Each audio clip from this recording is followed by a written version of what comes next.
Tania, ¿cómo consideras dentro de tu industria, de todo el campo en el que tú te desarrollas, el papel de la mujer dentro de, tanto en el ámbito de la arquitectura, de la curaduría y un poco también de la literatura en tu perfil como escritora? Pues creo que, de hecho, el rol de las mujeres ha ido cambiando y creo que ha ido cambiando muy rápido en los últimos tiempos. Si bien la arquitectura era históricamente una disciplina muy tendida hacia los hombres, esto ha cambiado mucho últimamente, ¿no? Tanto así que, desde mi punto de vista, ahora estamos justo viviendo como este giro hacia las mujeres que se están poniendo como al frente de la disciplina, ¿no? O sea, comenzamos a tener un buen de mujeres jóvenes que están comenzando a innovar en diferentes maneras, no solo extendiendo a la práctica de la arquitectura, sino también como de expresar sus voces y que eso, qué es lo que significa, ¿no?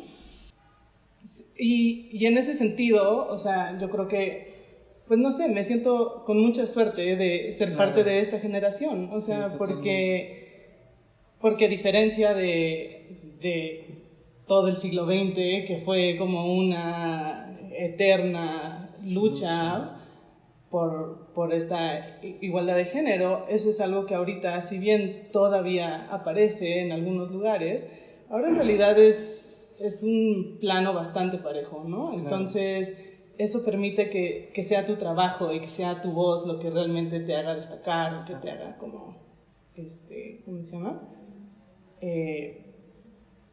Pues, sí, en realidad destacar, ¿no? O sea, como de que te ubiquen, pero que no sea solo por como la lucha que estás haciendo, sino por realmente lo que tienes que decir, ¿no? Exacto.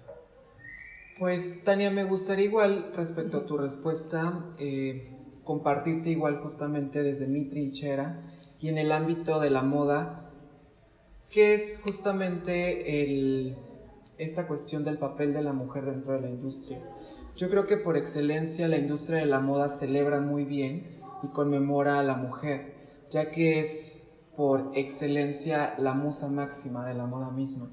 Entonces yo considero que siempre a través de todos los años el tener la figura ultra femenina de lo que representa la mujer es muy importante porque es inspiración, ¿sabes?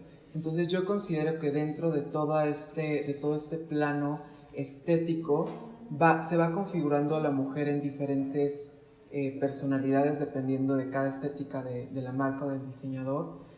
Considero que actualmente yo no me restringiría solamente a decir que la mujer, sino inclusive también el hombre, hay un cierto balance y una equidad, tanto en la moda como industria, en donde los papeles justamente se van destacando. Entonces yo creo que la moda entiende muy bien la cuestión de identidad, de género justamente, entonces te permite, porque es flexible, el poder explorar nuevas formas de lo que es una mujer hoy en día. Y es interesante que menciones esto, o sea, porque de hecho cuando hablas en moda, como tú dices, o sea, la musa siempre ha sido por autonomacia de la mujer, ¿no? Exacto. O esta figura femenina. Y que sin embargo, o sea, justo, ha habido todas estas voces que tratan de, a través de ella, como contar estas diferentes historias, ¿no? Exactamente. Entonces, algo que a mí me interesaría mucho sería, o sea, tú como mujer tratando de contar una historia diferente a la que sí, quizá o alguien más lo haría, o sea, como, ¿qué es lo que tratas de contar, claro, ¿no? O sea, mira, yo te voy a contar algo como de manera muy personal. Justamente cuando comencé a desarrollar como este lado femenino, yo comencé con la cuestión del ser mujer justamente de una manera narrativa. Comenzó como un proyecto personal y artístico en el de crear un alter ego entre Mario y María, ¿sabes? Y entonces esto resultó en que al final de cuentas podía celebrarme como una mujer transgénero, ¿sabes? Entonces se vincula justamente como la personalidad y la vida laboral, profesional, ¿me doy a entender? Entonces, María en sí es como un statement entre la vía personal, pero también la profesional. ¿Qué medidas crees que son las que se deberían de tomar en tu disciplina para practicarla de una manera más equitativa? Más equitativa. Yo creo que más allá de medidas, creo que debemos de ser mucho más conscientes. Y justo como comentábamos antes, somos parte de una generación que es más inclusiva. Y entonces, por lo tanto, es más consciente al momento de decidir. Yo creo que yo en lo personal sí me he sentido un poco en la cuestión laboral como rechazada, por así decirlo. Por una cuestión, no sé si por lo ser mujer transgénero, ¿sabes? Pero sé que también hay cuestiones laborales en donde hay diferencias al momento de elecciones entre un hombre o una mujer, ¿sabes? Entonces, esto me hace pensar en algo que es muy fuerte, pero siempre lo he pensado que es difícil y sigue siendo, estamos avanzando ser mujer, pero es todavía más difícil intentar ser una. Entonces, yo creo que por el camino que vamos y en la generación que pertenecemos, simplemente continuar como a medida de prevención, leer más y concientizarnos más sobre lo que está sucediendo en este tema y ser mucho más flexibles e inclusivos. Tania, ¿qué medidas crees que se deban de tomar dentro del plano de la arquitectura para que la equidad esté mucho más presente? Pues creo que, o sea, como bien decías, o sea, como ahora sí, aprender más, entender más todas las diferentes situaciones es algo que sin lugar a dudas, o sea, tiene que suceder independientemente de la disciplina, creo que eso es algo que aplica en todo. Sin embargo, creo que en el campo de la arquitectura o la curaduría en la arquitectura, la investigación, es algo que creo que más bien se remite a la visibilidad, o sea, como a tratar de hacer visible el trabajo de ambos géneros en realidad, ¿no?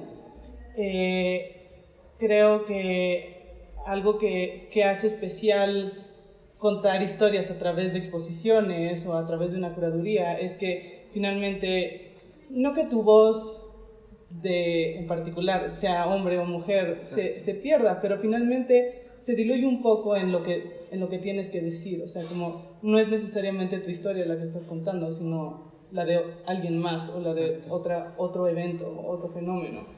Y eso yo lo encuentro como algo bueno, algo que me libera de muchas cargas de tener yo que hacer un statement sobre algo con respecto a mi persona, sino más bien tratar de ponerme en los zapatos de alguien más. Totalmente.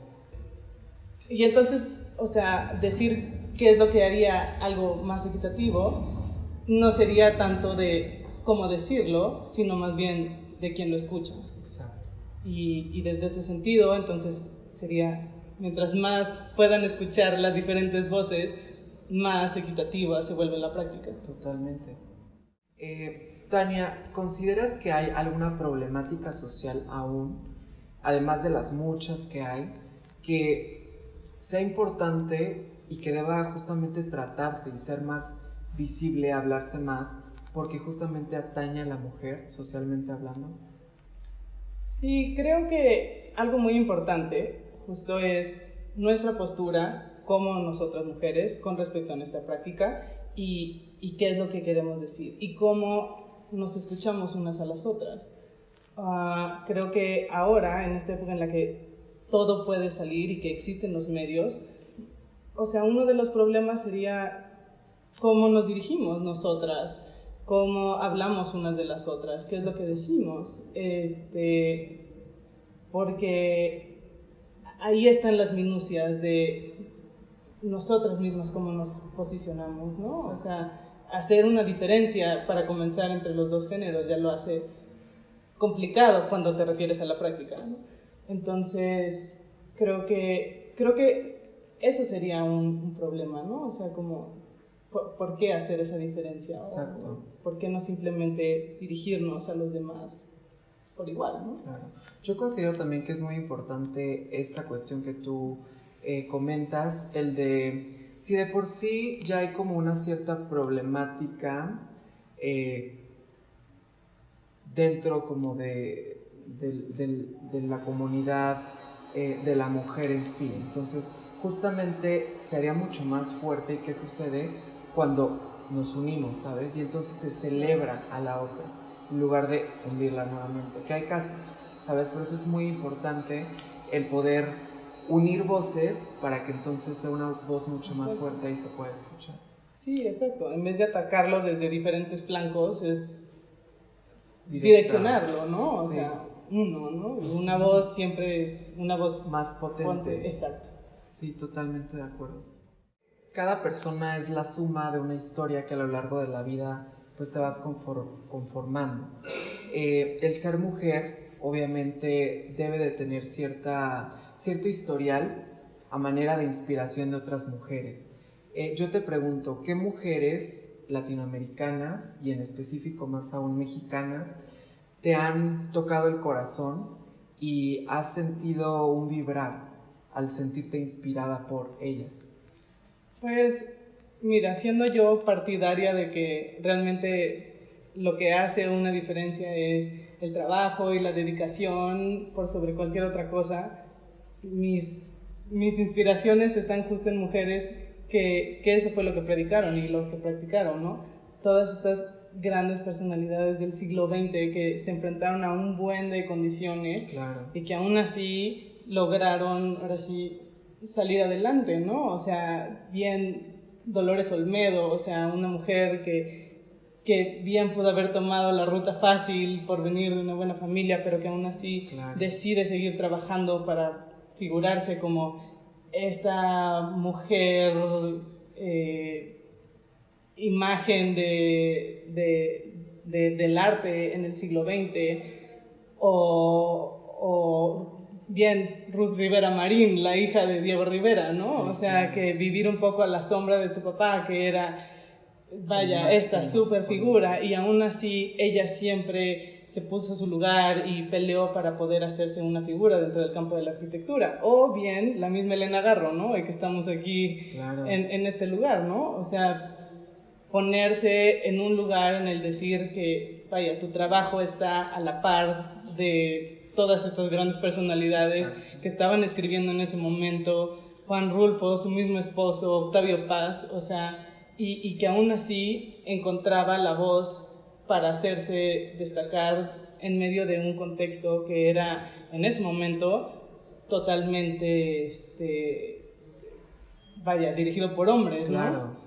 Y encuentro que en cada uno de sus casos, tener esta postura de una mujer independiente que no importa las condiciones, fueran más favorecedoras o no, encontraban dentro de su propio trabajo el valor de sus voces. Eso es lo que yo encuentro fascinante de todas, claro, ellas, ¿no? Un factor común justamente y que se liga a estas mujeres que igual a mí me han inspirado es la disciplina, el trabajo y la perseverancia, que a pesar de ser diferentes contextos en el tiempo, siempre estuvo presente el demostrar y el imponerse, no de manera violenta, sino de imponerse sabiendo hacer lo que mejor hacían, cada una desde sus industrias. Y en mi caso, por ejemplo, yo creo que he tenido diferentes visiones hacia mujeres que a mí me han parecido interesantes, pero algo en el que siempre concuerdo es que son mujeres fuertes, son mujeres artistas y que justamente no tenían miedo, ni lo siguen teniendo, cada una en su tiempo. Muy en específico, por ejemplo, una de las personas que más he admirado como mujer y como artista y por toda esta cuestión en el momento en que se desarrolló, fue en específico la actriz María Félix. Entonces, justamente por el simple hecho de usar pantalones cuando no se usaban pantalones, el ser una mujer empoderada, artista, y ser consciente del camino al que ella quería llegar, ¿sabes? También pienso a nivel de personaje, Guadalupe Amor, que seguramente tú la conocerás, Pita Amor, me parece un personaje muy peculiar. Siento que ella supo llevar bien lo que escribía a un estilo de vida como muy complejo, muy peculiar y muy suyo. Hoy en día pues admiro a diferentes mujeres de igual manera que han demostrado y han actuado respecto a sus filosofías. En este caso, por ejemplo, alguien que yo he admirado mucho en estos tiempos es a Victoria Volkova, que es una activista activista transgénero de igual manera, y que siempre es bueno nuevamente retomar lo mejor de cada uno, de cada una, analizarlo, y entonces tú también sentirte con la responsabilidad de querer agregar algo positivo a esta causa.